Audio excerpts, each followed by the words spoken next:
Beneath the dark clouds of capitalism and broken industry, Detroit seeks a new tomorrow through the poetry of life and the art of work.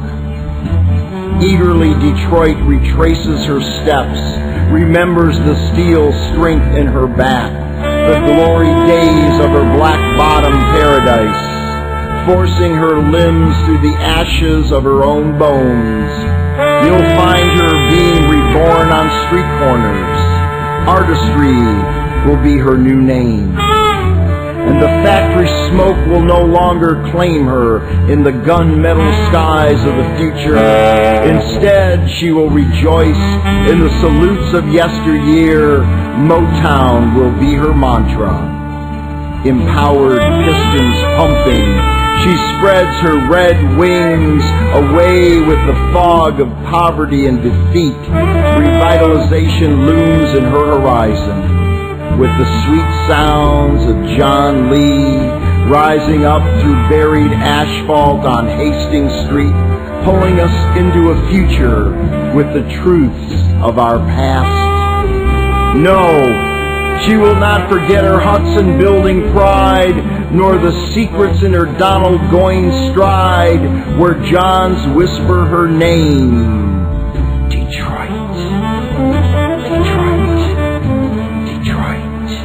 And the whispers will carry on the winds of industry along her woodward spine from Jefferson to 8 Mile, where the factories sleep in the backyards of this life, under midnight blue jazz that settles upon the damp bricks of the lonely night.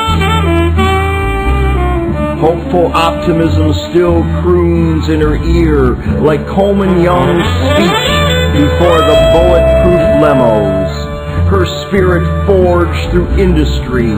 You'll know it's coming when you see the sleek pride of her steel, the smokestack lightning and the factory angst of her idle workers now appears as ghosts, silent with hope along the banks of the Detroit River, where dreams once drowned bob to the surface, taunting Detroit to cast a line to catch them, knowing all along that sometimes a place must die to rise again. A hard choice for our broken city, but hope is the manna we crave. Determined to reclaim her Cadillac glam, Detroit rents the garments of self-deprecation. Her eyes glint ambitiously with a new strategy. She is the hand of strife to those who don't know her secrets. But for those of us who dwell nestled in the small of her palm, we love her well. Her secret is an aromatic incense of passion and drive that blesses us and keeps us alive within these difficult days of struggle and strife. Her secret is the remnant of prayer warriors and storefront churchers, asking God to let this storm pass quickly. Griots in coffee houses and nightclubs, artists on sidewalks and street corners, musicians at doorways. She is the stage to their voices, voices that are lifted up to the post-industrial machine gods who make our path toward both possible and tragic. Benevolently, the gods offer Detroit the renewal of summer to knock off the Michigan chill.